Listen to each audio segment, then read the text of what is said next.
Hello and welcome to From the Helm Live here at the Resources Rising Stars Conference on the Gold Coast for the 21st anniversary of the conference. I'm so excited to join many CEOs, executives to talk about the upcoming future of mining and what's going on around the world and at home for FY25. I'm Grady, Wulff, Market Analyst with Bell Direct, and I'm so excited to start it today with Errol Smart, the Managing Director of Orion Minerals. Errol, thanks for joining me first up today.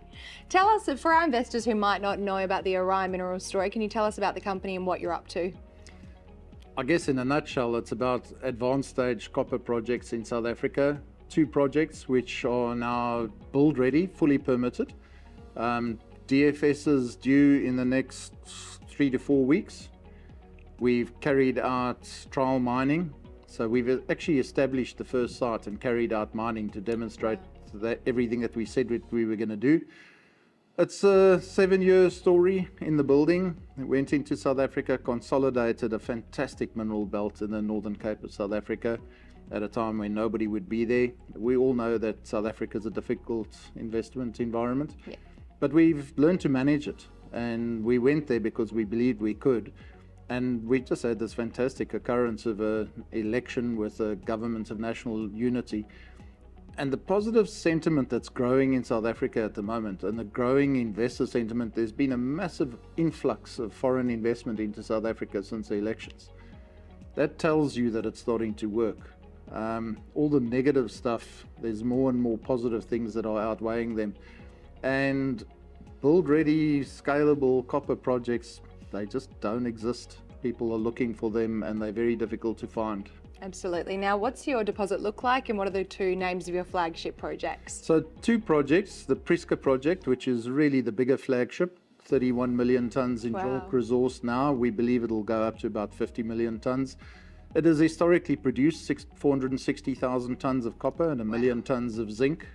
It stopped in the early 1990s because it needed a more technologically advanced mining method, but it's a syncline and it's pre-developed. So you've got a shaft to the bottom of the ore body and 4 decline systems to the bottom of the ore body. So it's a completely pre-developed mine on a pre-developed site where you've got pipelines from the Orange River 70 kilometers away delivering water. We've got grid power. We are surrounded by renewable energy, solar and wind. We've got a town that houses all our people. We don't have any FIFO staff. So great opportunity with scale. And that's the important thing, I think, at the moment in the copper world. People want something that you can bring on production quickly and scale it up and extend life of mine. So a mine that could potentially be mining for 20 to 25 years. Wow. And then 450 kilometers to the west of that, we've got a district, the Oakep Copper District, that's produced 2 million tons of copper historically. It used to be where the big copper smelters were for the whole of Southern Africa. Operated originally by Newmont and Goldfields, so you had absolute blue chip operators. Unfortunately, similar to Prieska, at the time when South Africa was going through a whole political flux, things weren't that good, it needed new technology, copper prices were low, that whole screed of reasons, the mines closed. But they left a fantastic opportunity. You know, we've inherited 600,000 meters of drilling that we've digitized, more than 5,000 drill holes with intersections which we believe will be economic intersections. It's one of those places that you can't walk 500 meters without tripping over another ore body. Yeah. So it's just fantastic opportunity, pre-development mines, brownfield sites, early production, growth, life of mine expansion, you've got it all. Ready to go. How does mining in South Africa differ to mining in Australia, which our investors might be familiar with? Look, it's been tough. South Africa's always had the history of being deep, complicated, high technology mines. There's been a flight of intellectual property. The good South African engineers, many of them have left the country, and many of them have come to Australia, and they're running and operating your mines over here. But there are a number of very skilled people left in South Africa, and we've been overwhelmed by South Africans from all over the world that actually want to come back to South Africa. Now that the political situation has changed, people are saying, you know what, I would like to come back home. I'd like to come put my family in Cape Town and you know, be operating in somewhere where it's only an hour's flight or a 2-hour flight. It's a different story. So the skills are there. The supply chain that feeds the whole of Africa is out of South Africa. The cost structure way lower. I mean, our cost structure compared to Australia, I come over here and I attend these conferences and I'm shocked by your cost structure here. Both your capital and operating costs just completely outweigh what we're doing back home. With good skills, the same machines, you know, just our diesel cost is a fraction of your diesel cost. Our electricity cost, which is obviously everybody's been speaking about the unreliable electricity for the last 2 years. But we've had 159 days of uninterrupted power at the moment. Wow. That we're paying $1 a kilowatt hour. You know, it's amazing. It's so different. The opportunities are not $1, sorry, 10 cents a kilowatt hour for. Wow.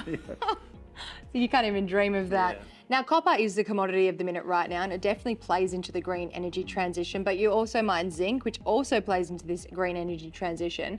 How do your assets and your mining operations, how are they able to help with the supply side and the growing supply side in the future? Look, to be quite honest, on the scale of this supply deficit, we're not going to change it. We're not going to be market impactors on the supply side. What we will do, though, is for decades and decades, both of our mines produce very high quality concentrates. Just to the northwest of us, we've got the Gamsberg zinc mine, which is one of the biggest zinc mines in the world, of course, run by Vedanta. And they are notorious for having a sub-premium quality zinc concentrate. So a lot of the traders come speak to us because there's potential to actually take our very high quality zinc concentrates, blend it with the Gamsberg and Black Mountain concentrates and get a better quality concentrate out. And then of course a lot of the copper concentrates from Botswana, Namibia, Zambia and Congo come through South Africa, and those are the Bornite concentrates, which are that 50% plus grade. So that again brings an interesting opportunity for the traders. And let's face it, in the new world, the old model of financing mines where you had the banks and the equity investors, that doesn't apply anymore. Your offtake related financing is very critical. Your end client is getting involved in the financing of your mining operations. So the quality of your off-taker is a really big opportunity at the moment, and we deliberately left that very late in the piece. We wanted to finish our studies so that we could go to the off-takers and say, listen, this is our production profile, these are going to be the qualities, and we are getting very agreeable sort of things put in front of us at the moment, so that's good. Now, you recently updated the market with some really spectacular results. Can you talk us through these drilling results or assay results and what they mean for your project? Yeah, that was out of the OKIP project. We had basically finished the resource and reserve work already, but the independent experts for the bank, even though it was Goldfields and Newmont with the best credentials that you could want, they really wanted to see us drill a couple of our own holes and confirm, because we had predicted that there was this very high grade mineralization in the core of the ore body. You know, the average grade is a 1.4 copper. Wow. But we do know that there's some 4-5% copper there in the core. So you needed to prove that the cherries are in the cake, and we drilled the cherries deliberately and hit them exactly where we said they were going to be. Fortunately, the actual intersections that we drilled were slightly wider and slightly higher grade than even what we had predicted.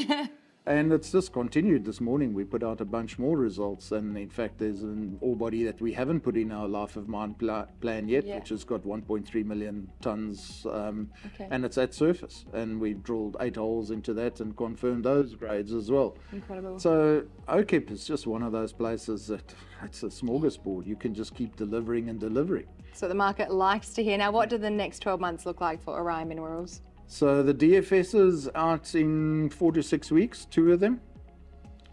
They are fully permitted mines, which is a great opportunity. We're already in quite intense discussions with a number of financiers and off-takers and the like.